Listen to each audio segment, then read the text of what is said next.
Krishna in the Gita says to Arjuna, I am the one who gives memories. I am also the one who wipes it out. You know that wiping out happens to everybody. Actually, everybody has these memories. Under every video we've ever created about Yetis, your name comes up. Is it? Yes. Why is that? Simply because I happened to mention that when I wanted to go to Kailash, somebody came in, something came in. I knew that it is a furry kind of person. The first doubt was that it's a bear, but no, it was standing like a human being. This Yeti, he said they are good people. They are not what people think and fear. He brought a herbal medicine and stuffed it into your mouth. Otherwise, you would have died. This one is not a conversation for the skeptics. This is a conversation for the believers. But in this conversation with Sri M, a renowned author and spiritual leader, we did address skepticism and then went on to cover all of his life's experiences. There's a few guests where I know that there's 20 podcasts within this person, and Sri M is one of those. This was just the first conversation with this man. He spoke about everything from Yetis to demons to beings from other realms to the meaning of spiritual growth in terms of human existence. What's the purpose of spirituality? What's the purpose of meditation? And where do these other entities, these sci-fi style entities, even fit into the world of spiritualism? This conversation will bend your mind and then open it up. I highly recommend you try listening to the entire conversation. And I also highly recommend that you follow us on Spotify, because we're a Spotify exclusive, which means that every episode's available on Spotify 48 hours before it's available anywhere else in the world. This is Sri M appearing on the Ranveer show for the first time. Beautiful conversation coming your way.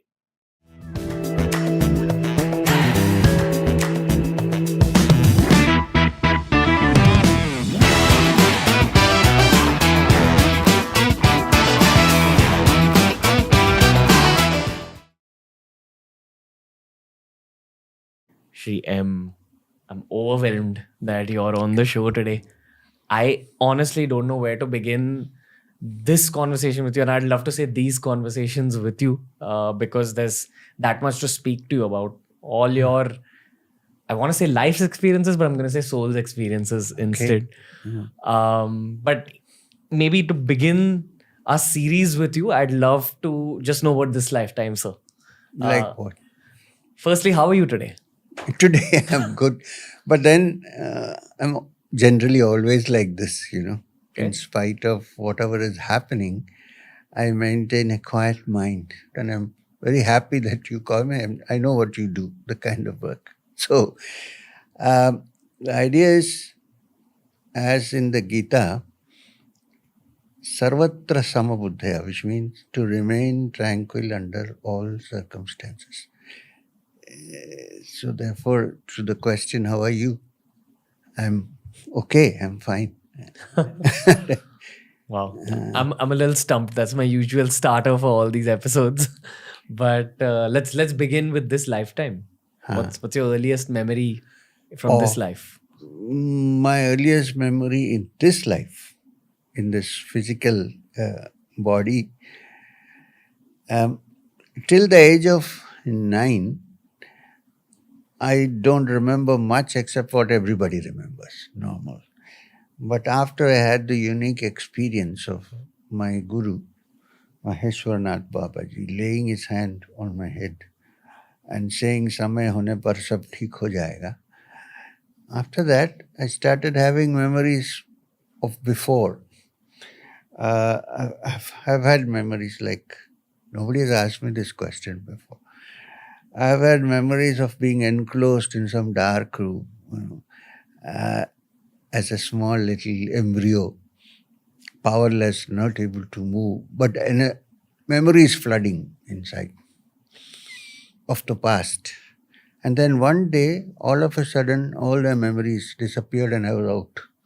And then I have only memories of this life till I started dwelling deep into my layers of consciousness and tracing back why this thing has happened, where did it start, how come I'm in these circumstances. This came much later. Because at some point, the memories are cut off before you come out. Krishna in the Gita says to Arjuna, I am the one who gives memories. I'm also the one who wipes it out. That wiping out happens to everybody. Actually, everybody has these memories. Some discover it later, some don't discover it in this life at all. That's the only difference. I want to take you back to that meeting with your guru. I would love for you to describe it a little bit, sir, because that's what's available about you online. If someone has not read your books, that one account is available, and it's written about how that one account was kind of the beginning of your journey in this lifetime. Very true. So I would also love to know a little bit about your guru and about the concept of a guru in general. Okay. When I was 9 years old, I was born in a immigrant Muslim family from across the border into Kerala. My forefathers came as personal security guards to the Maharajas of Travancore. That's how we came here. Of course, then we got settled. Basically, I would say I'm like Keralite, if you ask me. Although I traveled a lot in the north, but I was born and brought up in Trivandrum. Trivandrum is Thiruvananthapuram, the city of Anantasayana, Vishnu, lying Padmanabha Swami temple. So when I was young, the backyard of our house was very long, very big. And many of our friends, neighbors used to come and play. By 6:30, they would have all gone home and I was alone. This happened every day almost. And then when I was about to go home, I looked far into the end of the backyard. And then I saw some very unusual person standing under the jackfruit tree. There was a jackfruit tree there, huge, big jackfruit tree. Unique because I've never seen such a person in my life. I was startled because I don't know how that person came there. Later on, I reasoned maybe he jumped on the compound wall. That part of the compound wall was a little short. But I was taken by surprise because at that age, at the age of 9, he was tall afterwards, I discovered, but then he looked very tall. And I've never seen a matted haired person in my life. His hair was all matted up here, very fair, very tall, no upper garment except a small cloth here. And he carried a peculiar thing in his hand. Later on, I came to know it's a kamandalu. And on his neck was a garland of huge big rudraksha, which I didn't know at that time, what a rudraksha is. So when I saw that, I was wondering, who's this? Where has this guy come from now? So he gestured with his hand like this way.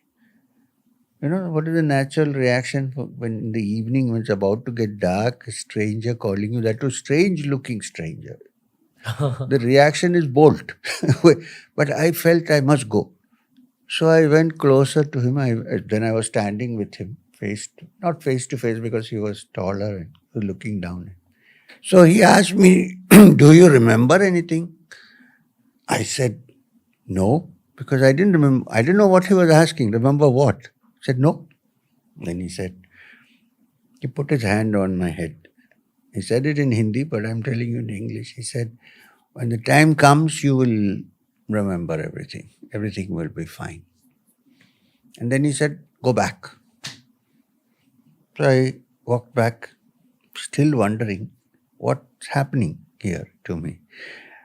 Only thing I remember I carried with me was those big eyes of his. They were haunting me, like for many years they were there.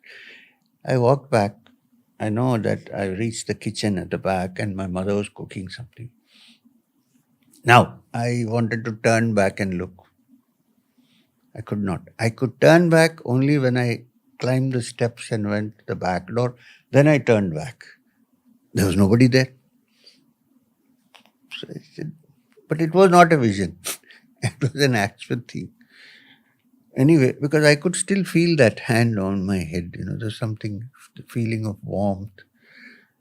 And I tried to tell my mother, I just couldn't talk. I could say everything except this incident. For many years it remained like that, locked. Anyway, I went inside, had something to eat. And from that day started The whole change in my life, I had never learned to meditate before. I started. How did I start? When I went to sleep that night, around midnight, I felt that somebody was waking me up. Not as if there was anybody there. Completely awake in midnight. And I felt in the navel some kind of warm feeling and a light like these things you use for Deepavali, the fireworks, that round thing that rotates. Something here was moving. And then it spread throughout the body, and there was a feeling of blissfulness. This was my first meditation and the first change that happened. It this happened every day, every night. I wouldn't sit up because I thought if I sit up, all used to sleep in one big, in the olden days, like joint families. And so I used to lie down and do it. This went on. I started understanding many things. And then I got this desire to read about the Upanishads. And I used to go to the libraries later on as I grew up and read whatever was available to me. Books came to me unasked for many times. Um, and then my meditation started deepening. But the most interesting part was it so happened that situations would happen where I would meet spiritual persons from all over. Situations would happen by which I would run into almost some people who are considered to be holy men, yogis, swamis in our area, in Trivandrum area. And from them I got a lot of blessings and sometimes instructions. And it went on till I reached the age of 19. I wrote my exams. And then at the age of 19, I felt that I have to move. What kind of instructions were they giving you? Sometimes the instructions were verbal, sometimes the instructions were non-verbal. Verbal instruction, there was one Swami Abhedananda who used to live in the fort area where the Padmanabha Swami temple is.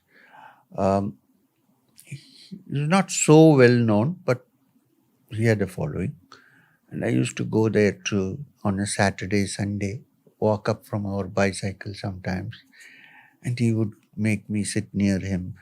And he knew that I was doing some kind of a practice which was to do with the Kundalini and all that. I have not instructed, reading various things here and there. And he told me, oh, you don't have to do all this. Just bhakti is enough. Say the name of God, things like that. And he would insist that I had food with him and go. These are some of the verbal instructions. Sometimes I would go and, for instance, there was a man called Gopalaswami there. Gopalaswami is called Gopalapillai Swami. His name was Gopalapillai. He was actually a clerk in the accounts department in Trivandrum.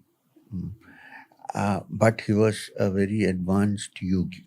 He was unmarried, but he never wore any robes, wear a slack.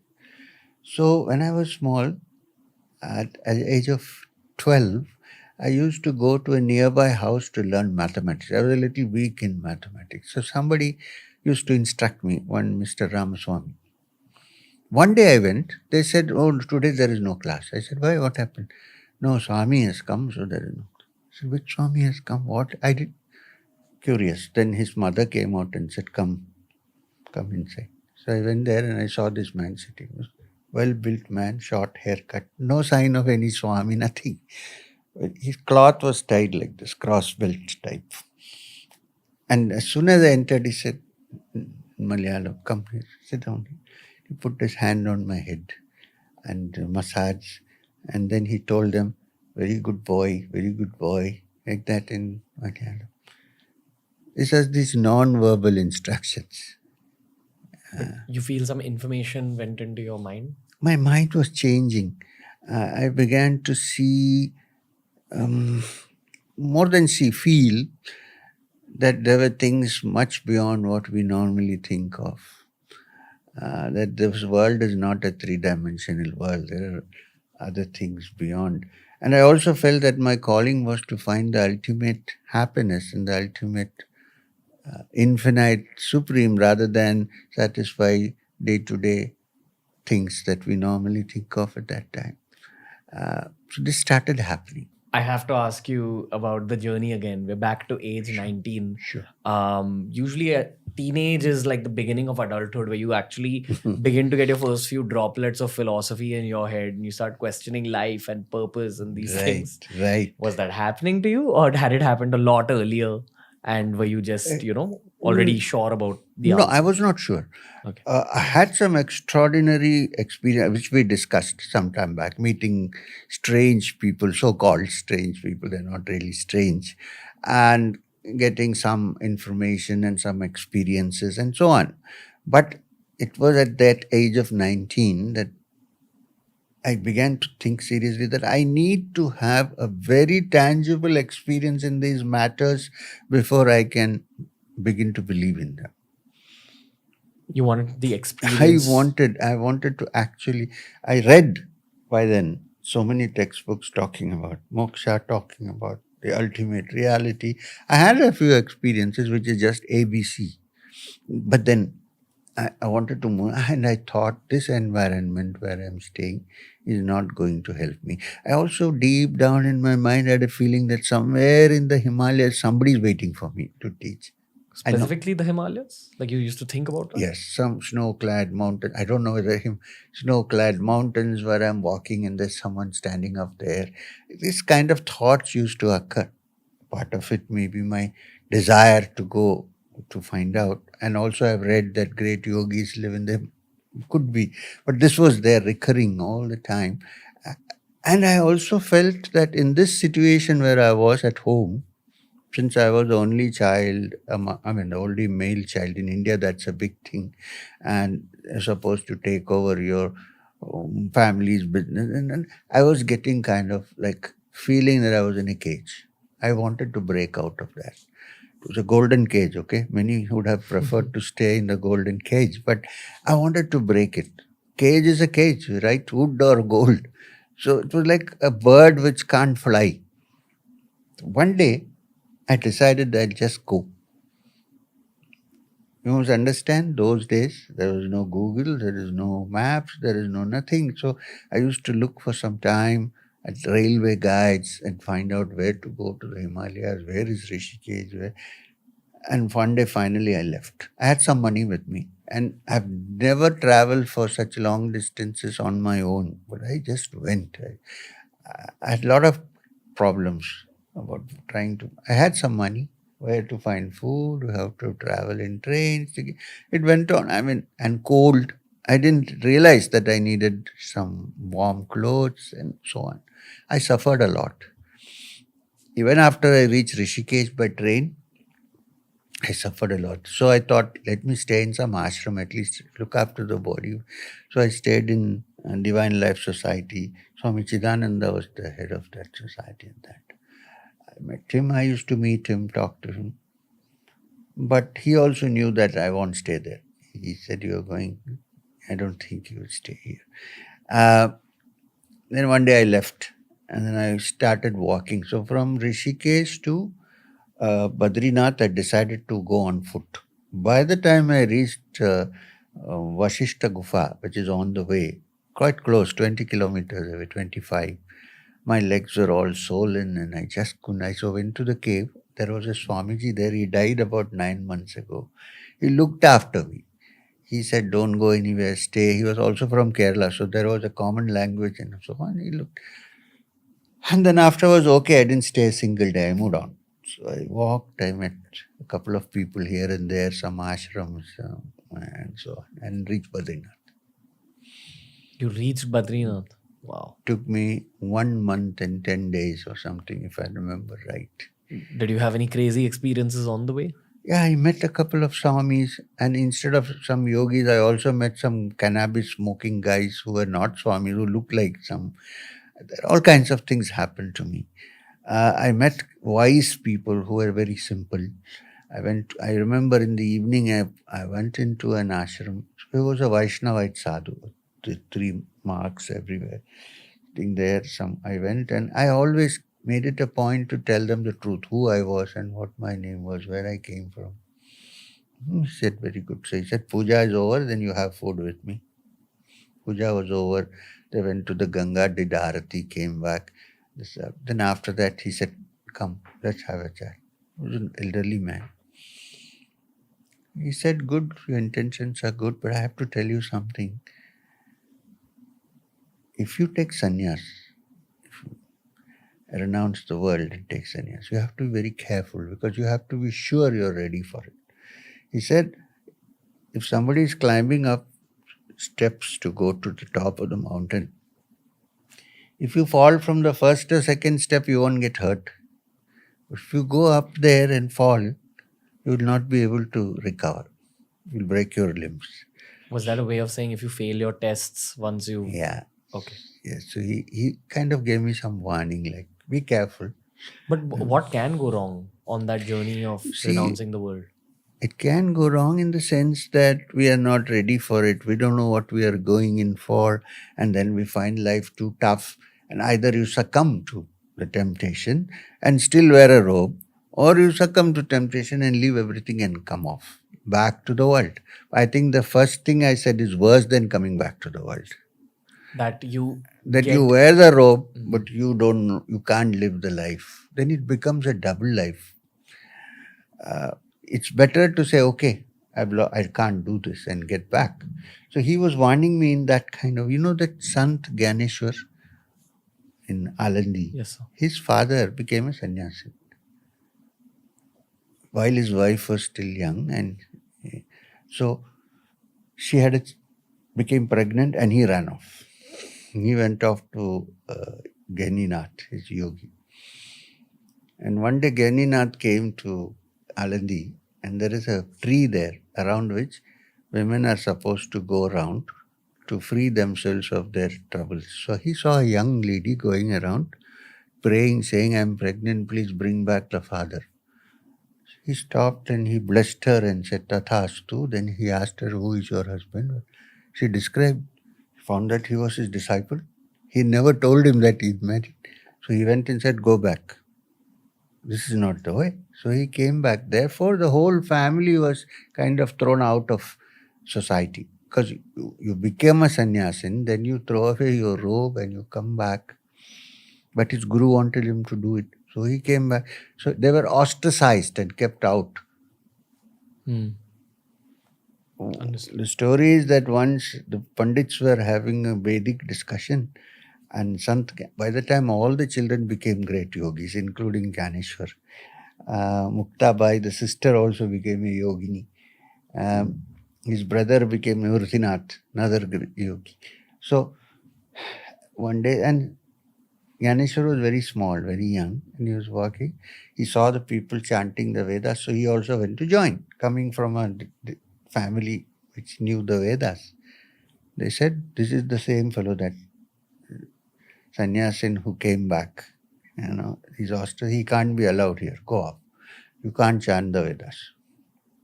The story is that Ganeshwar called a buffalo which was walking on the road and put his hand on the buffalo's head, and the buffalo chanted the Vedas. This is the story. We don't know. Many things are, myths and reality sometimes mixed up. But it's an example to show what. So like that, I met several people, and then I went to I reached Badrinath, where I met the Ravalji first. Ravalji, the priest of the Badrinath temple. Since the time of Adi Shankara's time, when he revived the Badri temple, he decided that the priest here has to be a Nambudri from Kerala. There was Vedic families were selected. They have a 5-year tenure, and they are the priest. So I went and met him. I told him that I'm coming from such and such a place, and I told him honestly who I was, everything. I'm looking for a guru. I think there is some yogis in the Himalayas here in Pune. I got the most discouraging response to this. He said you should go back because there's nobody like that here. There are ganja smoking sadhus and so you go back. And he also said that you're an educated fellow. Why are you wasting time here? Go back and do. I said, I listened to everything, but I said, can you find a place for me to stay for some time? He said, I will do. And he found a kutia for me across the other side of the Alkananda. So I stayed there. I used to go there for food, prasad. And I stayed. Every day, after the puja, they used to play cards there.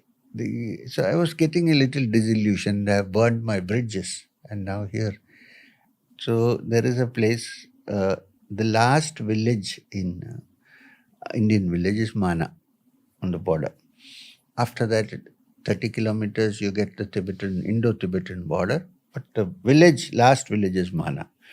So I thought maybe I will go that way because I've heard that in Vasundhara Falls and so on, there are caves where yogis. So I took a walk in the evening. It was cold. By the time I had blankets and sweaters. Then I passed the Vyasa Gufa. There is a Vyasa Gufa there on the right side. Nobody was there. I continued, went to Mana, crossed, went on. Then it was just, I went and looked and there were some caves on the rocks, but there was nobody there and one of the cave had a door fixed and somebody had locked it and gone off. I said, okay, let's go back. I was coming, it was getting dark. That time I felt very suicidal because I thought that nothing seems to be working for me. Maybe it is because of this body. Maybe if I come back next time in a different situation, different body, it might work. So I came to the edge of Alaknanda, down Mana, and I contemplated on committing suicide actually. I said, let me end maybe I'll come back with. But then I was worried that I might suffer and I was just thinking, the water rose with a big sound there. Just thinking, how many minutes do you think I'll suffer? And I was just thinking. Anyway, I said, let me meditate for a while and take a decision. So I went back to the Vyasa Gufa. I saw a fire outside. So I said, there must be somebody because when I went that side, nobody was there. I went inside and Maheshwarnath Babaji stood up. The same guru you had met Yeah, when you were I a child. know that eyes. That eyes were with me all the time, those big eyes. And his first response was, oh, so after wandering here and there, you come back again to me. So I told him, I will not leave you ever. And he said, we'll think about it. And laughed. So I stayed with him. 3.5 years, almost, I stayed with him. I wandered with him. Wherever he went, I followed him. I learned from him. He taught me what could be taught in a university for maybe 10 years. In 2 years, 1 year, he carried no books. When he taught Upanishads came from his head. When he taught the Gita, it came from his head. So in those 3 years, I would say it was kind of a crash course for me. I would love for you to talk a little bit about the 3 years, sir. Many things happened, but the main thing was I started to discover that this man was not an ordinary man. Sometimes before I could think of something, he would know what I was going to think. Because all the scriptures which I learned, the Vedic and the Upanishads and the Yoga Sutras and the he was also an Nathpanthi, so the teachings of Gorakhnath, Goraksha Shataka, Siddha Siddhanta Paddhati, it was all there for him here. He never carried a book. And I learned from him, and whatever I learned, I never forgot. I would assume that you all mainly focused on actually practicing some form of Kriya Yoga or just Not Kriyas. some form, Kriya Yoga. Okay. See, no, Babaji taught me much of the different schools. Like in Indian tradition, we have 5 darshanas.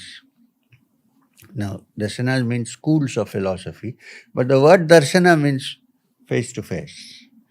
So, whatever school of philosophy, ultimately it was to take you face to face with the truth. That's what all the darshanas are about. There is Sankhya, there is Mimamsa, Uttara Mimamsa, Nyaya, Vedanta, and of course yoga. These are all darshanas. So I learned all of them bit by bit, all the texts that were necessary to understand. But why did you learn all of them? Because Babaji said, tomorrow you will be given a teaching assignment and you should know everything, because people who come to you will become different fields. You will meet swamis, yogis, different scholars. You need to know what they're saying. So I went through all this, but my practice was Kriya. Are you comfortable explaining what Kriya is to the audience? Very much. I can't give Kriya in this kind of, but the word Kriya in the Shastras, in the Yoga Shastras, simply means a practice. Kriya. Practice. What Kriya is? Yoga Shastras, innumerable Kriyas. Vastrika is a Kriya. Shambhavi is a Kriya. Anulom Vilom is a Kriya. Mahamudra is a Kriya. These are all different. But when I say Kriya, I'm talking about that particular set of Kriya teachings that has come to us from Sri Guru Babaji. Not my master, but his master. That person? Now that is a picture, I think, drawn by Yogananda Paramahamsa's brother, based on Yogananda Swami's description. So it was Yogananda Paramahamsa who first coined the word Mahavatar Babaji, because he said many avatars have come and gone, but this person is there for a long, long time. He's supposed to be there till the end of the Kali Yuga, which we are only halfway through Kali Yuga now. This is your guru's guru. Yes. So Maheshwarnath Baba, he was also Lahari Mahashaya's guru. Mahavatar Babaji you're talking about. So, but for 1,000 years, he has been referred to, before the Yogananda Swami's book came out, as Sri Guru Babaji. Sri Guru Bhyo Namaha is the mantra we use for him. And when Gorakhnath, the great Gorakhnath, wrote his text, he always started with Sri Guru Bhyo Namaha. Then you will find them as Sri Nityanatha Namaha, which means the Nath who lives forever, which is Sri Guru Babaji. So in many traditions, he is known as Sri Guru Babaji. And so when I talk about Kriya, it's that Kriya that has come to us from that lineage. But there may be other Kriyas. Was that his purpose? Mahavatar Babaji's purpose? Yes, of course. To bring back Kriya. Yeah, because see, it's a very step-by-step, systematic, methodical way of transcending the ordinary. To make it simpler for listeners who've not heard of Kriya Yoga before, it's supposed to be one of the fastest forms of spiritual advancement. Now, that depends also on other factors. If I say I live my life as I want and then if I do, no, that doesn't work. You have to follow the Yama Niyamas, rules and regulations, and then practice. And also it depends on how much you practice and how diligently you practice and how carefully you practice. That is also there. Just because carefully means making sure that you do it regularly, making sure that you don't miss the points which are described to you. It's simply that you take Kriya is of no use. As the Yoga Sutras say, Nairantarya Abhyasena, regular practice is necessary before things can open up.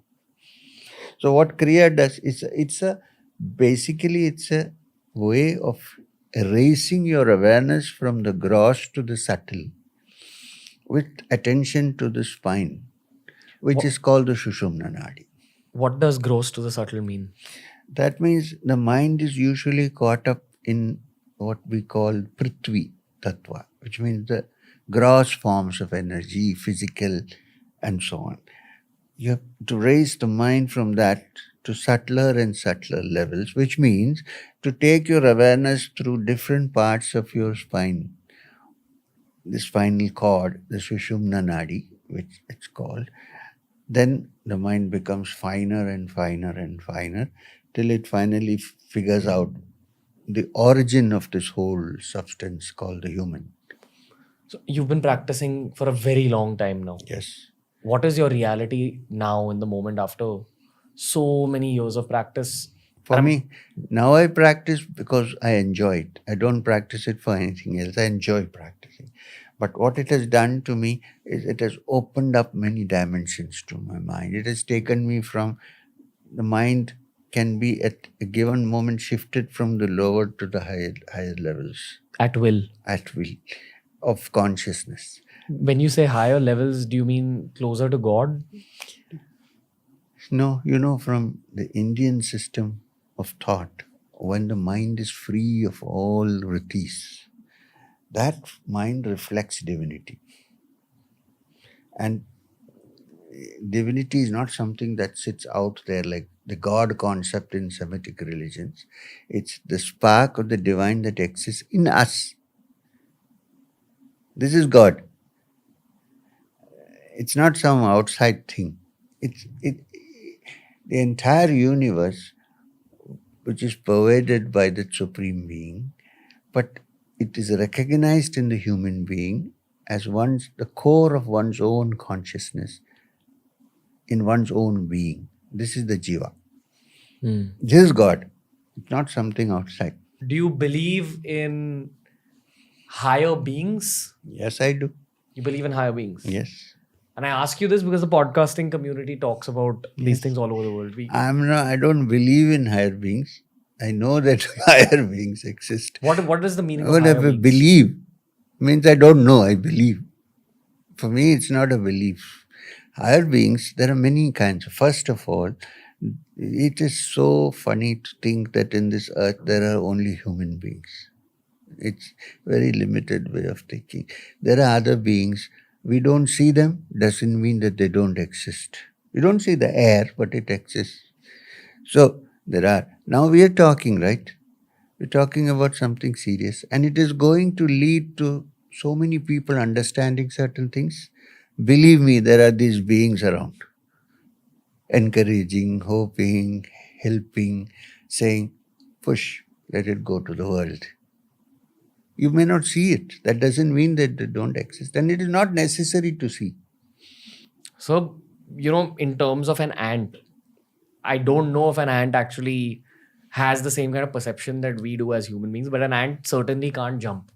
True. It moves only in like straight lines. Right. So I've often wondered, even as a kid, that what is the perception of that ant? Yes. When we can move straight, sideways, So and it doesn't jump. understand. Suppose you jump and go from here to there, the ant cannot make out that. It's a miracle for the ant because it knows only the linear directions. So we are the higher being for the ant. In relation to not ant, let's say some other small creatures.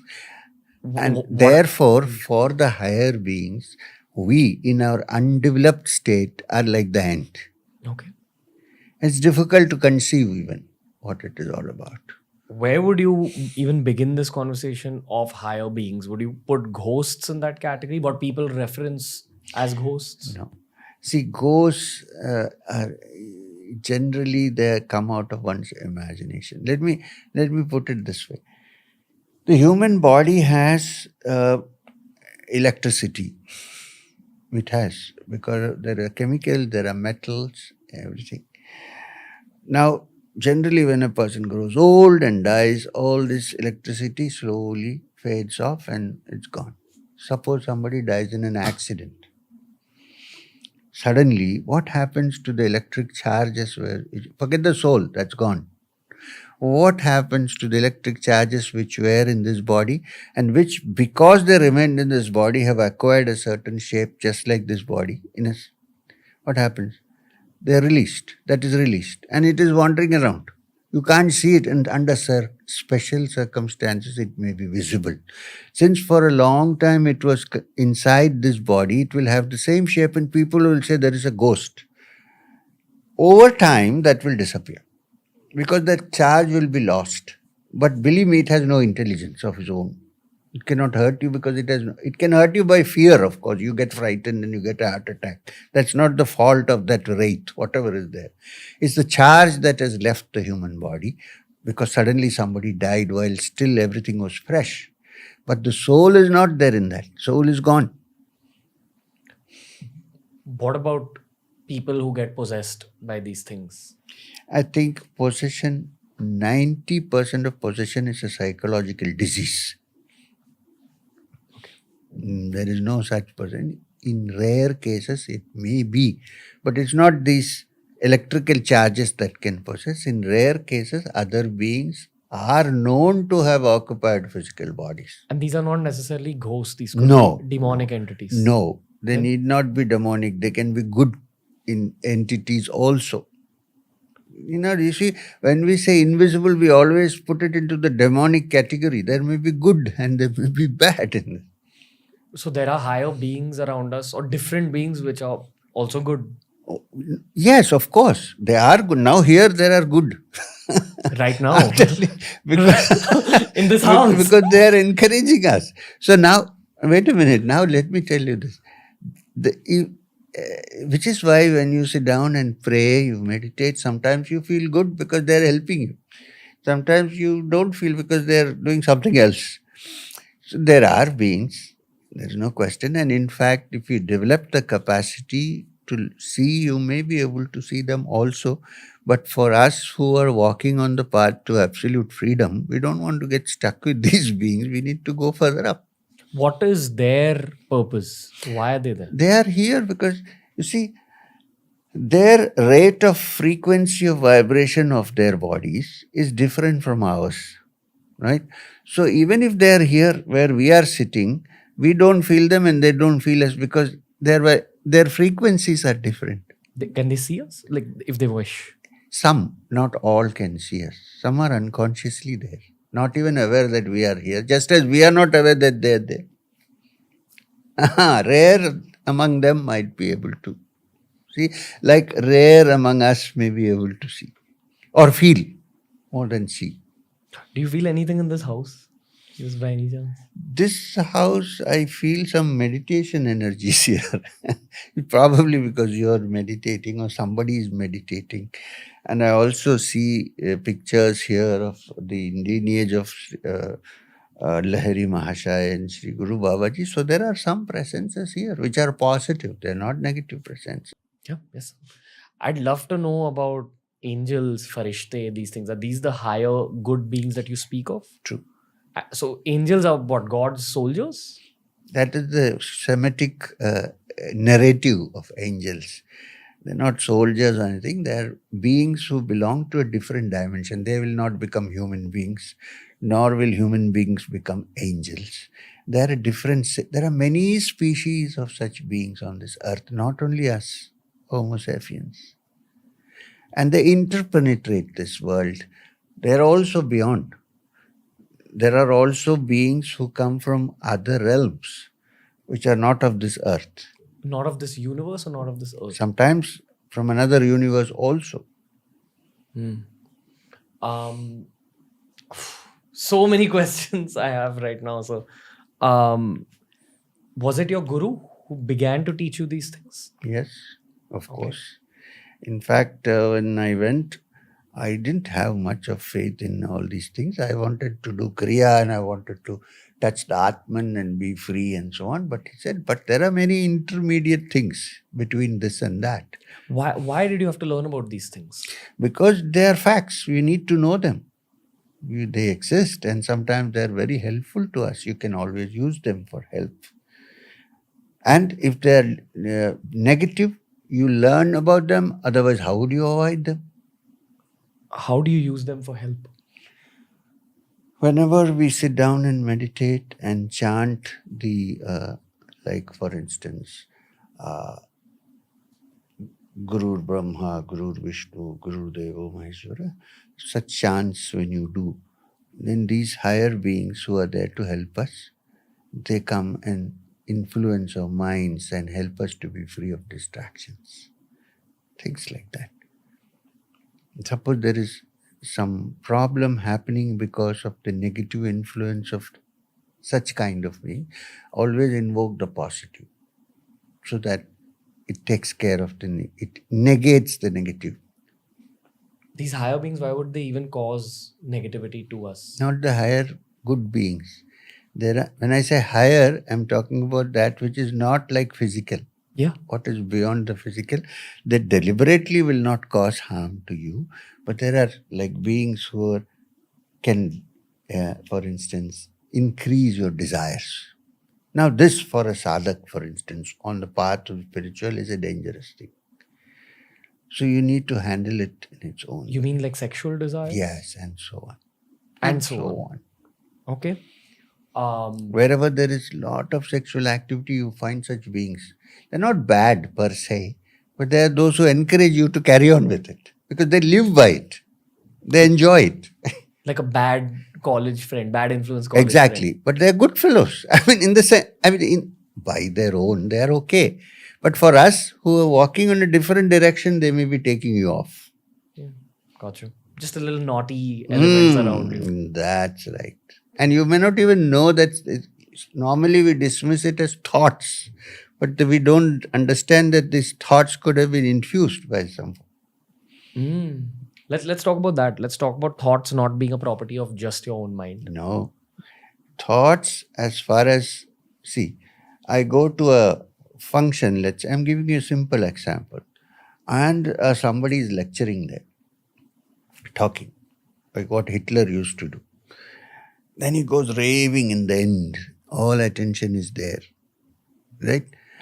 Then there is the playing of drums, and there is the music playing, and there is a flag up.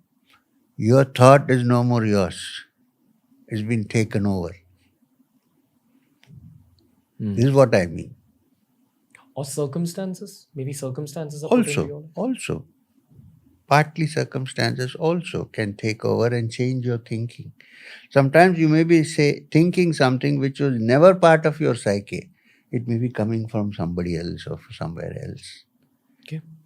That is why when you sit down to meditate, traditionally they draw a protective circle, which is a mind circle, of course. There's nothing material there. And say, please keep away thoughts from us so that we can meditate. In temples, when you see those grotesque figures standing at the gates, the Dwarapalakas, they are supposed to be symbols of those keeping away evil things. Okay. Coming back to the story, sir. You know what's happening right now? Some of my questions, which I find very easy to shoot with in podcasts, are getting erased and like we're coming back to the story. So for some reason, something's telling me to come back to the story. Something is at work. Yeah, like I actually had a great ghost related question, but I think we'll end that tangent for now. What happened in those 3 years? In terms of, I wish to know, other than like the studies, what was your life like, sir? Because I'm assuming you were 20 years old, 21 years old at the most. 19, 20, 21, 22, where we had to go and beg for food from the villagers. Had an advantage because Babaji was known in that area to be a great yogi. So wherever he went, food was provided. But we also gone to places where there was no food available. Babaji could manage without food for days, but he was very careful about me. He'd always used to manage somehow to get food for me and eat. So, and once you are not hungry, if the hunger side is looked after, the Himalayan area is the most beautiful place to be in. Are there parts of the Himalayas not explored by humans? I wouldn't say not explored by humans, but there are parts which are not in the tourist circuit. And which may not be in the tourist circuit. Some humans have gone. Yeah, I'm sure. And what do you see in those parts?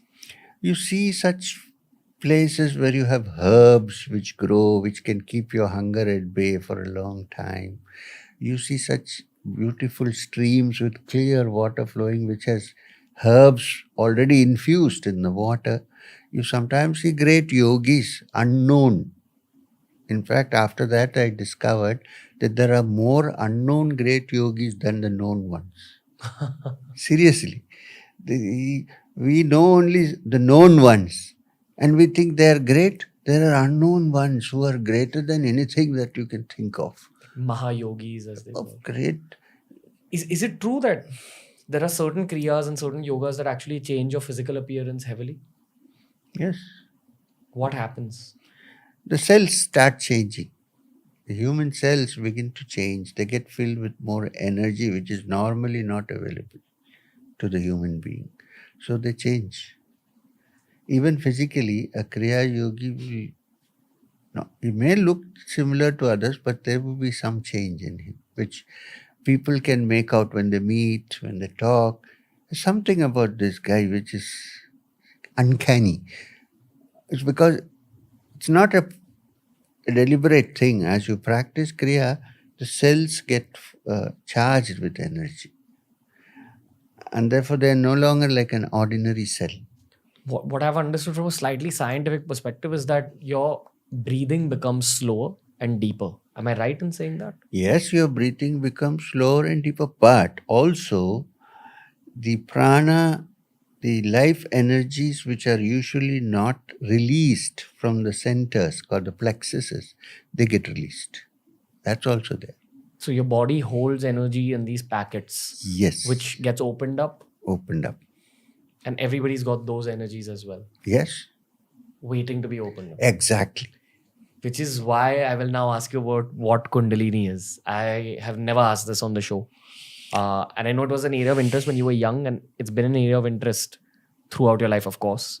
But if someone's never heard of the word Kundalini, I would love for you to explain it, sir. I avoid this word Kundalini because today it's a very exploited term.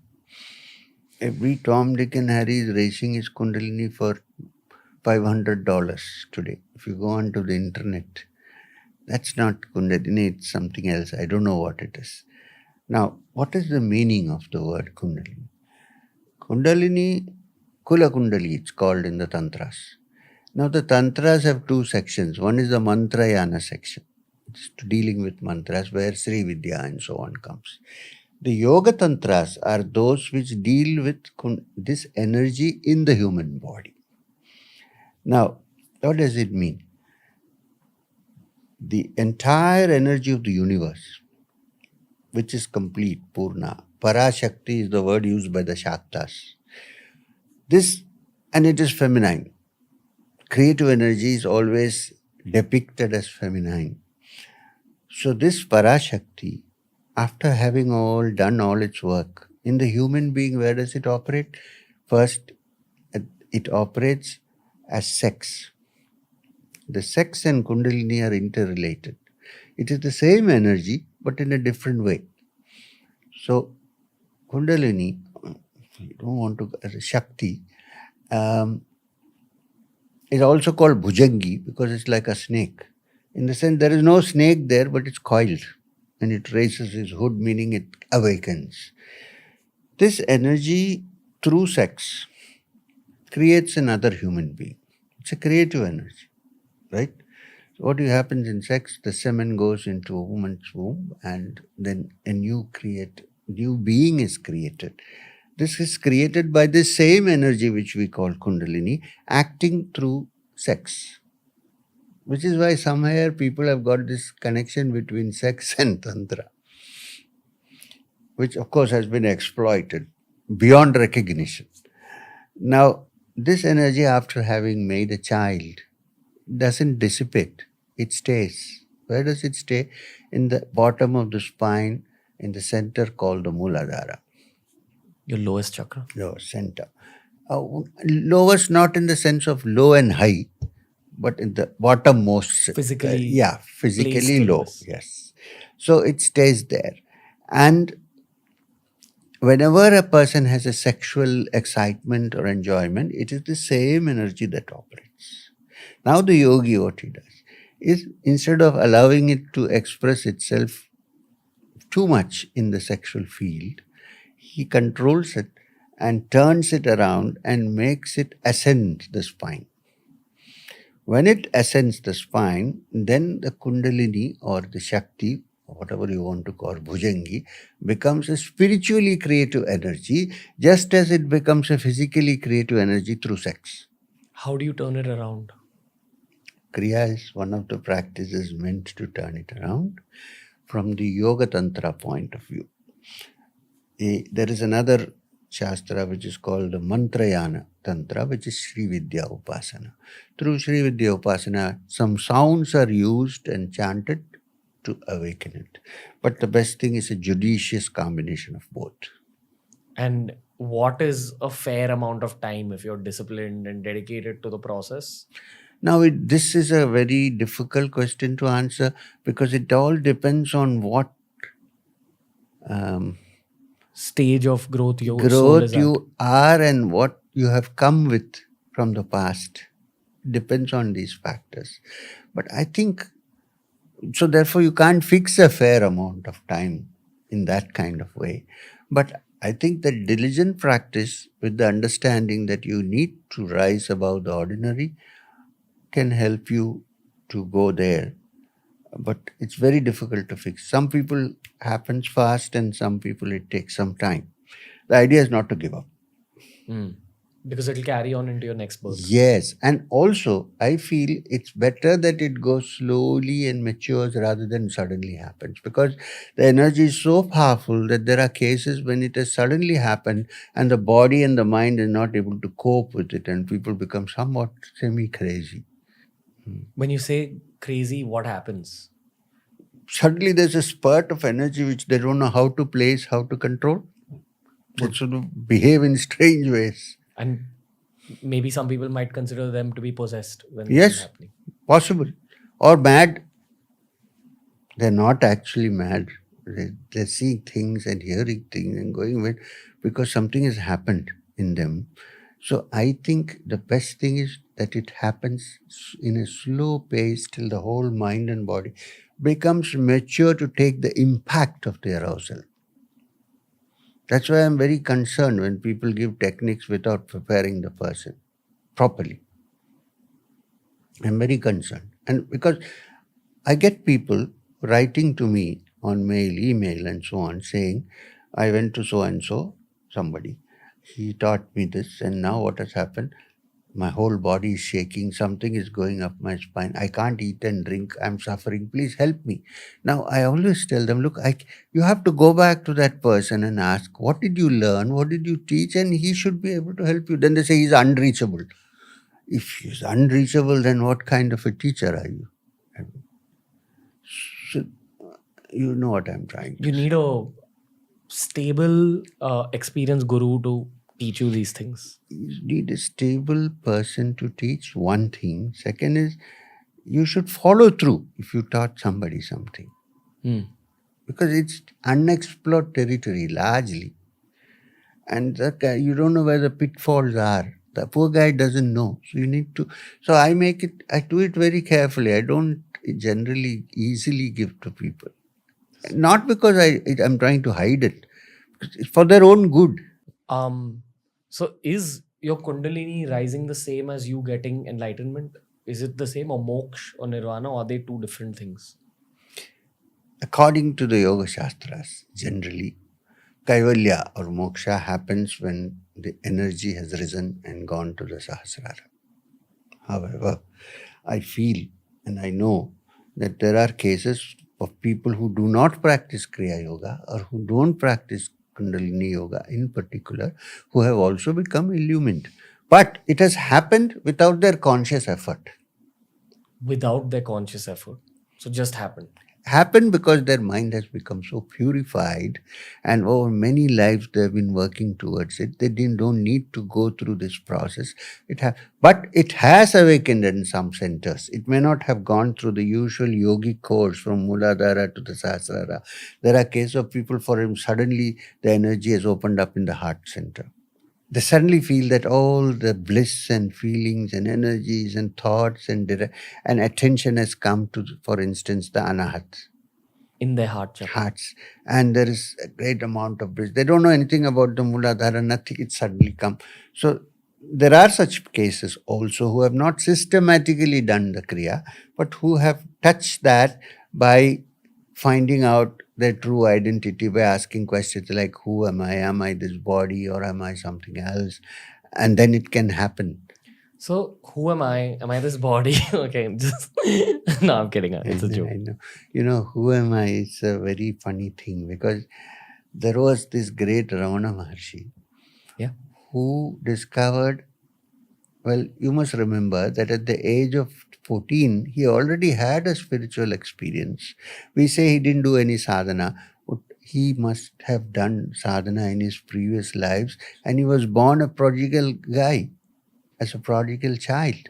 So at the age of 14, he had an experience where he saw that he was not the body. He was separate from the body. So he said, if I'm separate from the body, then who am I really? Am I this body or the mind or something? And he attained, I cannot deny at all that Ramana Maharshi had touched the highest without going through any kundalini, nothing. But then people don't look at his past life. I have not seen his past life, but don't look at that concept of that he must have worked towards it, and that at this young age he got this experience. And then all his sadhana was to consolidate it. 3-4 years he just now this being the case with Ramana Maharshi, it need not be the case with everybody. So if simply somebody sits down and keeps saying, who am I, who am I, who am I, do you think one can find the truth? I mean, it's a chant. It doesn't mean anything. It's just a repetition. Is it true that if in your heart you have the true and unfiltered desire for a guru, the guru will come to you?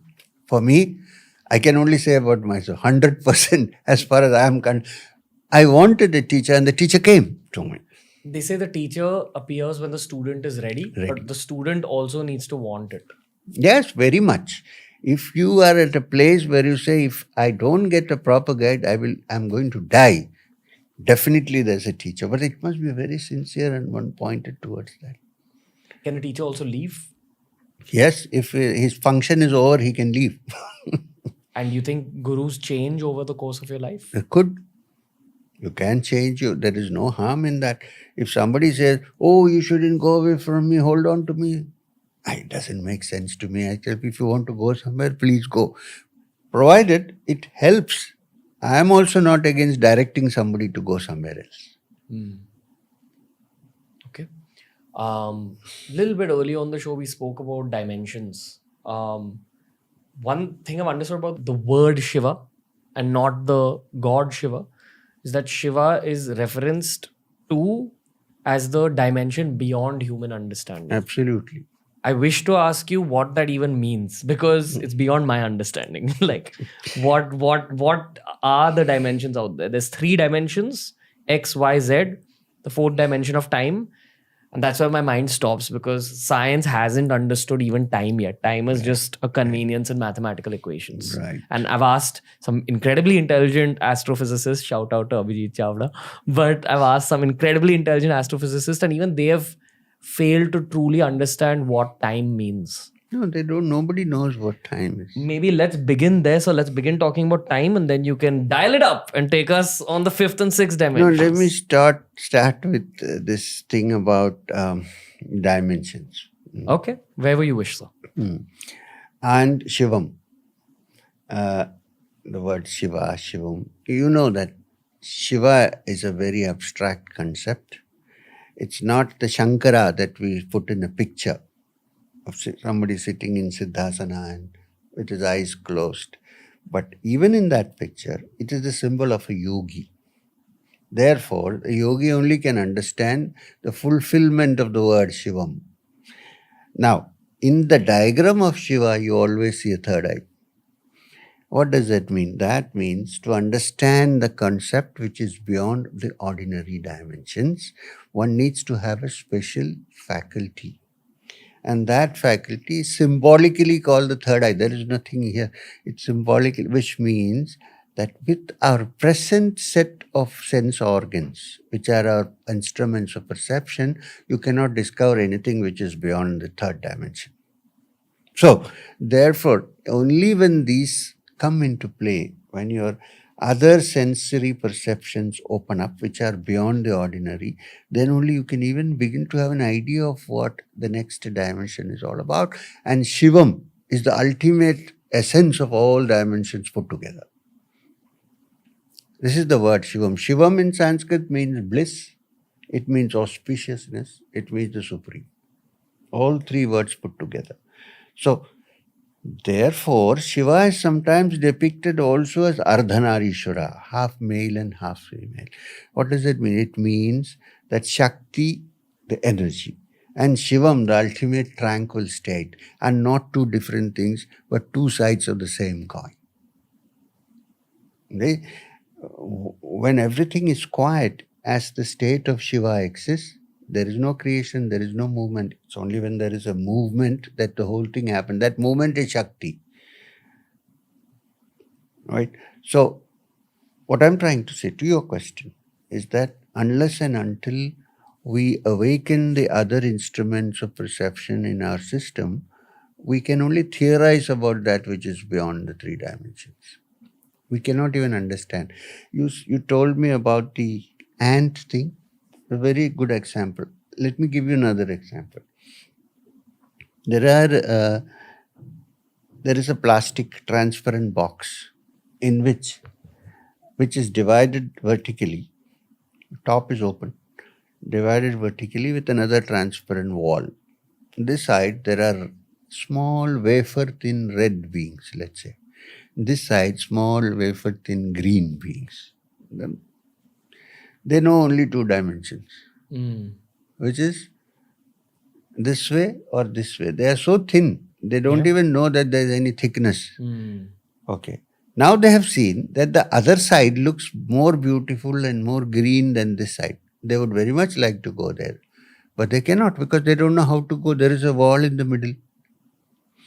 The concept that they can go like this doesn't arise in their minds. They are only in that dimension.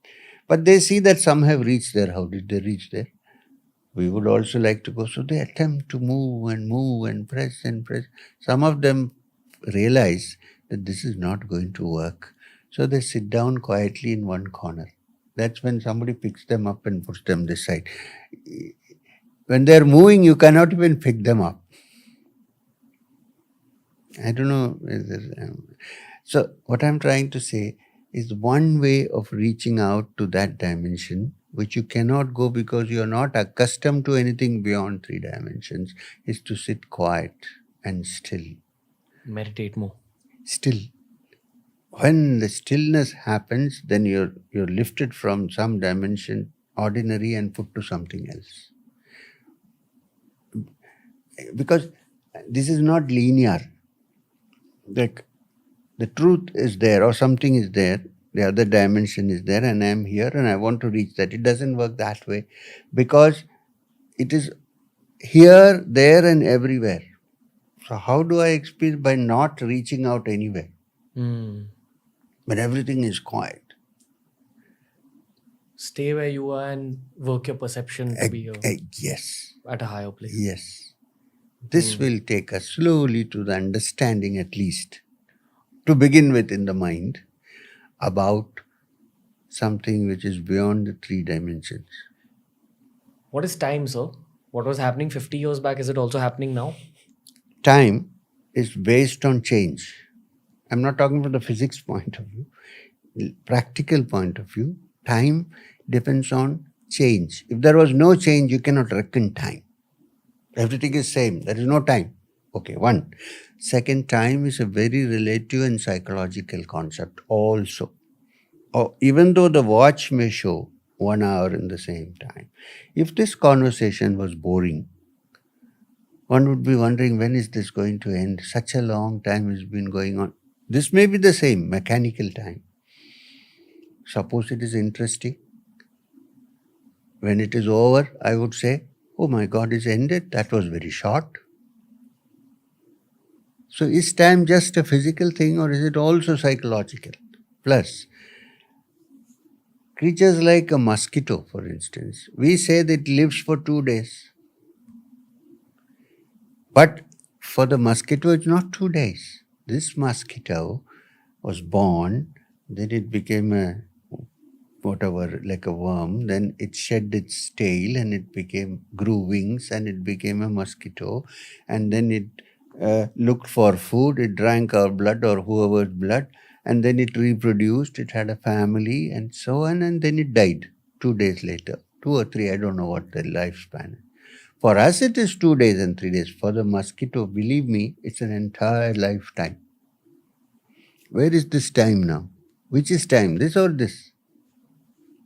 So, time measured in physical ways is one thing, and time actually is another thing altogether. So, it's very linked to your psychology, to your mind. What is its purpose Like, why did God place this element of It's not time? God. See, like saying, what is gravity and why is it there? It is there. Hmm. You can only accept it. You cannot even try to find a reason for it. If time is the fourth dimension, what is the fifth one? Like, what's the next one? I'm sure we graduate I at least haven't numerically. thought about this. Okay. But I think time is not the next dimension. Going beyond time is the next dimension. Let's talk about that, sir. When I say going beyond time, first to theoretically accept that time is a psychological factor. How do you go beyond it? What does that even mean? Do you mean like freezing time? No, understanding time. Understanding what is time. Through understanding, then the time disappears. Then you understand that this time which we know of by the clock is not the real time. And we think that this life is birth and death. We're born and we die. But I know many yogis also know for certain that this is not neither the beginning nor the end of our life. It's going on from the beginning, for nobody knows even the origin actually. Nobody, even the yogi doesn't know where it originated, but it is going on continuously. And it will continue till we put a stop to it. Till we put a stop to it. Yes, when we realize that this is endless and it's useless, we don't want to come all the time and say, okay, cease, enough. Then only you can put a stop to it, otherwise you cannot put a stop. What do you think is the future of the human race? I think human race has to evolve further. It has still come to a point, we think they are in the highest level of evolution and now an artificial intelligence comes. I think we are still in the, what you call the, this lobe of the brain, the frontal Frontal lobe lobe. civilization. We need to go beyond it. The human race cannot just stand here, it needs to move further. While we're speaking about the brain, let's talk about the pineal gland, sir. What the West understands as the third eye. Firstly, is it the third eye? Are there capacities in our mind that get unlocked specifically because of the pineal gland? And I don't know if you're familiar with DMT. I would love to hear what you think of these concepts because that's how the West understands enlightenment. Ayahuasca, if you've heard of it. I would love to know what you think, sir. I would personally, let me start with this, not appreciate anybody getting stuck to ayahuasca or any such kind of thing, because temporarily, yes, it makes you understand that there are things which are not known to the ordinary mind. Yes, but that's where it stops. If you need to develop your brain cells to that level, which means you need to do other practices, including Kriya, of course. Now, as far as the pineal gland is concerned, I know that there is a lot of, everybody is talking about pineal gland now. It's as if pineal gland is the spiritual organ. Let me put it this way. Uh, till 60, 70 years ago, the pineal gland was considered to be a vestige organ. Like the Useless. appendix. Like, then, sometime before, later, people discovered that no, it has a very important function, which the biologists call the circadian rhythm, the sleep and waking cycle. Hmm. It is the pineal gland. When everything is dark and there's good music, then the pineal gland injects a little bit of melatonin into our bloodstream and we feel nice. When we say we are in good meditation, it means some hormone is injected into our bloodstream, DMT or some other hormone. I can't remember the names, and so we feel good. So that is also quite chemical in content. Now, through yoga, you can make it happen deliberately and consciously. And That's all the one. time. Yeah, that's one side of the story. Now, therefore, if the pineal gland or melatonin, when you have a jet lag, doctor asks you to take melatonin, which is the same thing produced by the pineal gland. Now, if it really, if it's a fact that it produces sleep, it has something to do with sleep. Now, in Vedanta, go to the Mandukya Upanishad. The states of consciousness of the human being have been described as waking state, dream state, deep sleep, and something beyond, which is called Turiya. Now, Deep sleep is the last state that has been discussed and described because cannot be defined. And pineal gland and melatonin has something to do with sushupti or deep sleep. The borderline between deep sleep and turiya is very thin. So, when the difference between turiya and sushupti or deep sleep is just that in sushupti, one has no recognition outside and no cognition inside. But one is apparently in great deal of bliss. Because nobody wants to wake up from deep sleep because we are enjoying. But while we are enjoying deep sleep, we are not aware of it, right? Only when we wake up, we feel, that was such a blissful sleep. But if we feel it now and remember it, that means somebody was actually experiencing that bliss. So, in that deep sleep state, if one can, practical power is not possible, but if can theoretically wake up, then from deep sleep one has entered Turiya. And what is Turiya? It's all pervading state of blissfulness, which everybody is aiming to get at. God. God, you can call if you like. It's like an ocean of God. Ocean of awareness and bliss. Okay. So the thin line between, therefore, attention in the pineal gland and meditation on that area around it can probably take us from deep sleep into Turiya. This is where it becomes important. I also think that it can be controlled by mind. What do you mean? I mean, it's even though it is an organ which is deep inside the brain, it can be made to increase or decrease its level of hormone release into the brain stream, into the bloodstream through thought. Through visualization? Visualization, attention, one-pointed attention, calming the mind and equalizing the breath. The oldest reference to Kriya comes in the Gita. In the 6th chapter of the Gita, which is called Dhyana Yoga, Krishna says, Arjuna, sit straight, keep your spine and head steady. Fix your attention in the Bhrumadhya, the center between your eyebrows, which is what takes you to the inside to the pineal gland. Then balance your breath, which is Kriya,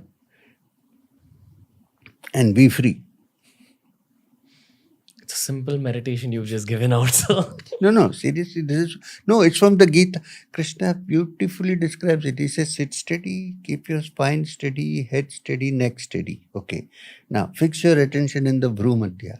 Equalize your breath and go out and be free. Reach Kaivalya, the word used there.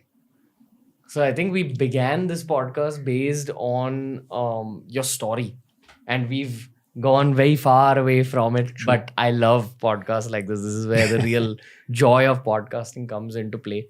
There has been one particular topic that people have been very inclined towards on the internet lately, which is the Yeti. And under every video we've ever created about Yetis, your name comes up. Is it? Yes. Why is that?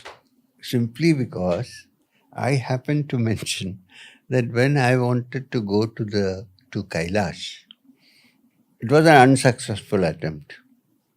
Babaji said, okay, chalo. So we didn't go through the usual route, any of the routes that are being used now. The route was completely different. Nobody goes nowadays through that route. We went through the Indo-Tibetan border into Kakabushundi and all these kinds and crossed across. We came to a village where there is a Tibetan Buddha, which is so huge that its head is above the roof. And there we stopped for the night. Beyond that, I couldn't because I got high fever. My temperature rose and I was delirious and so on. So there were some Nepalese people walking with us. They were the fellows who used to cook. There were some other merchants also with us. And these fellows. So I was inside the tent and I was sleeping. I woke up because I suddenly found that my temperature has gone down and I was feeling slightly okay. And I'm thinking, where am I? I even forgot. I said, where am I? Where is Babaji? nowhere to be seen, and I was lying in the bed. It's dark. The only lamp was the kerosene lantern they have inside. Then I suddenly thought I thought it was the Nepalese guy who was bringing my soup or something. Something came in, and I was astonished. I was not suffering from any delusion. It is not delirium. There was a huge person standing there. And with the light of that lantern, I could hardly see much, but I knew that it is a furry kind of person. The first doubt was that it's a bear, but no, it was standing like a human being. I couldn't see the features much, but it came near me and it made a very eerie noise, like I don't know how to. It's like a whistle, but it's not. I don't know that kind of. No, no, Okay. it's actually E sound, kind of E sound. And then it took something and put it into my mouth, stuffed something into my mouth.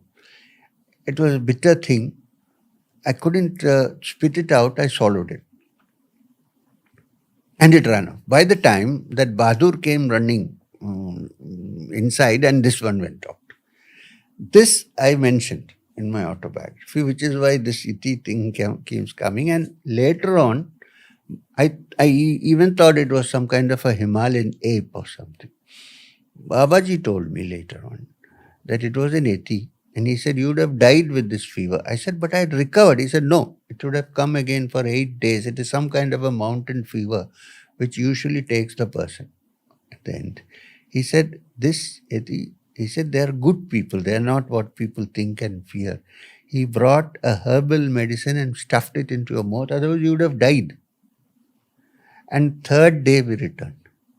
Do you remember the face? It was dark. There was only that hurricane lamp there at low flame. I can't exactly remember the face, but I can tell you it was broader and bigger than a human face. This much I can tell you. Were you scared at all? I was scared. Of course I was scared.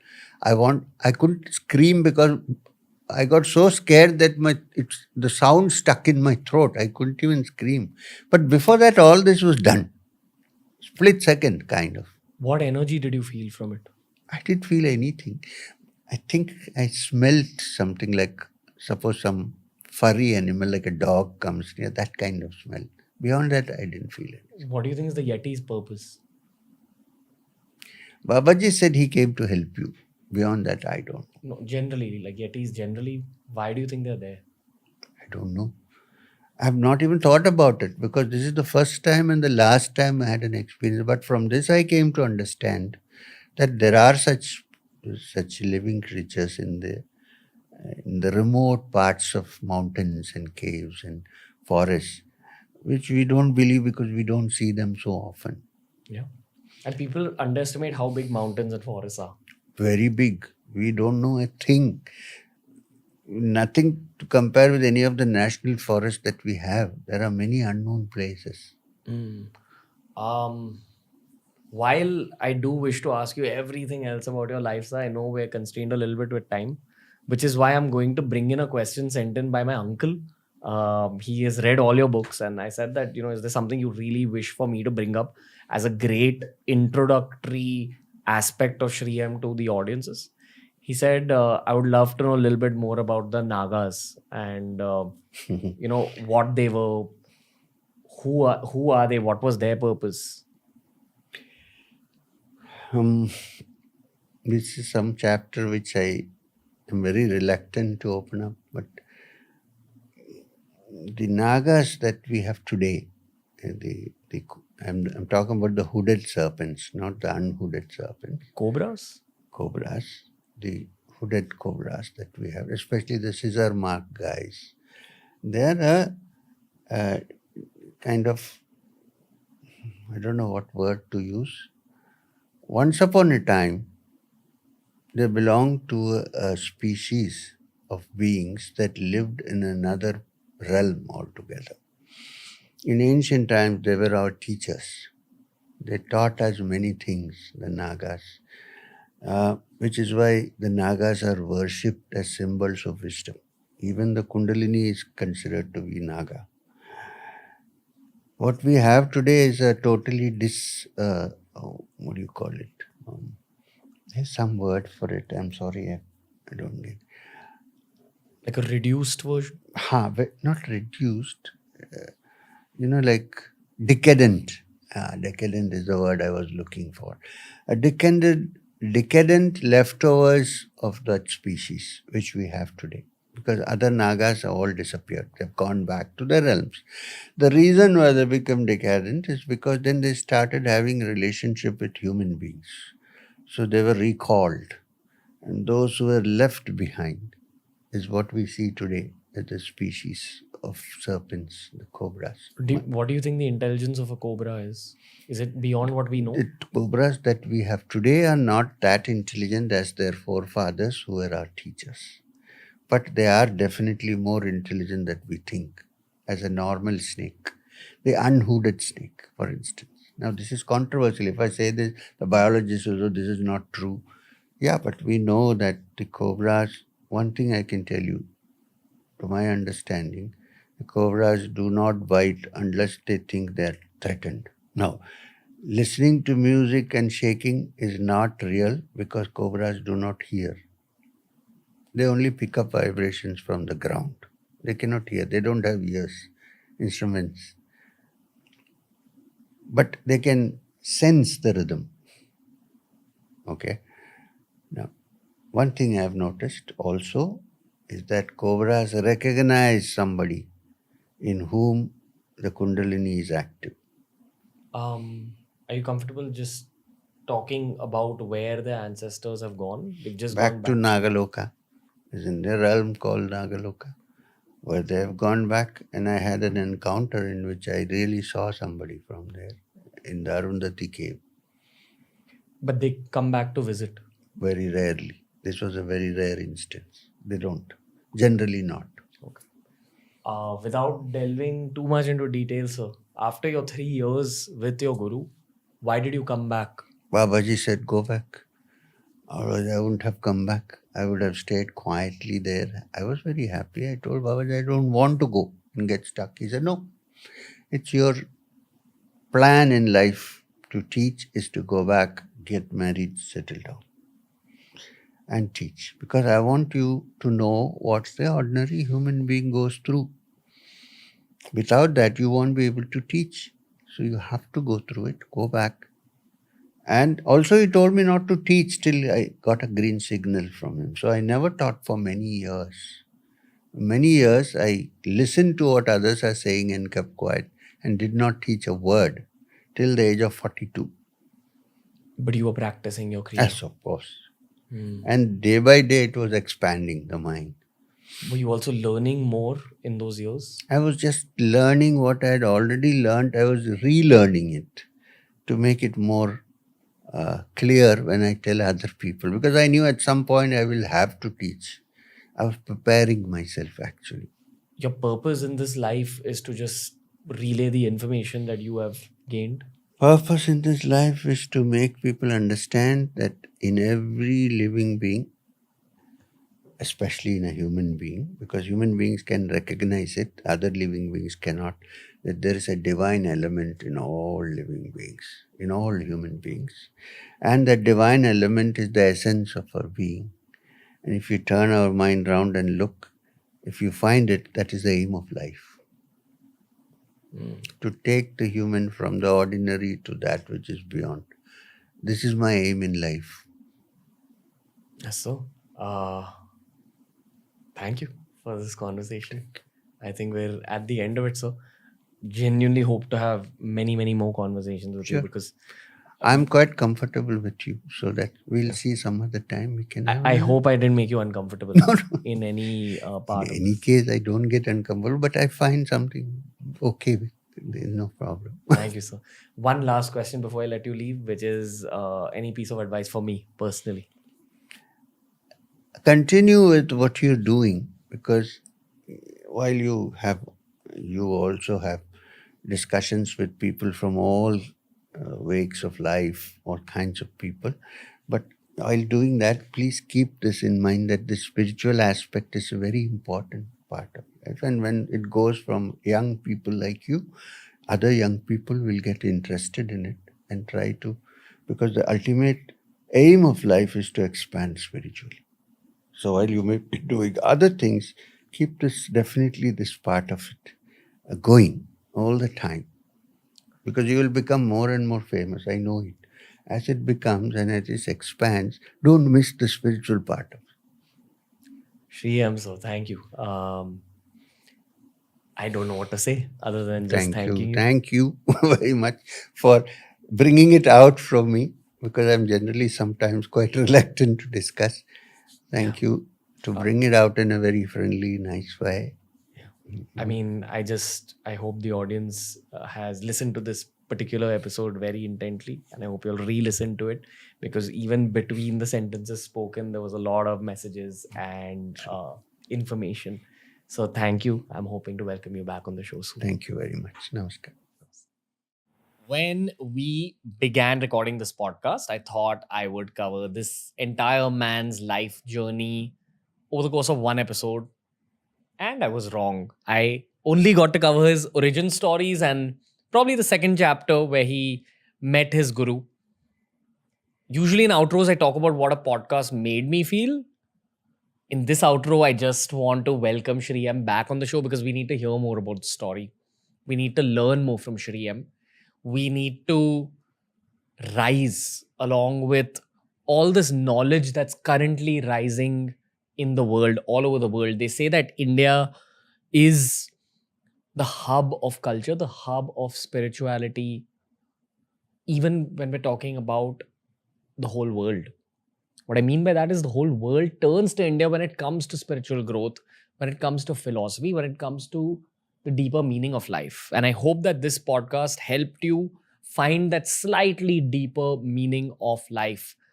Do share it with your friends. I know that some of these concepts sometimes can seem too far fetched for the average listener, but hey, true knowledge is knowing that we know nothing, right? And keeping that in mind, of course, I'm going to ask you to follow us on Spotify. Every episode's available on Spotify 48 hours before it's available anywhere else in the world. This was Shri M appearing only for the first time on this show. So it's promised that he's going to be back soon, and I can't wait to record a sequel episode to this one. In the description box, I have linked Shri M's books. Make sure you check them out. Some of the chapters written by this man will completely twist the way you perceive reality. And I think that the internet has just begun to get to know this legend of our times. This was Shri M on the Ranveer Show.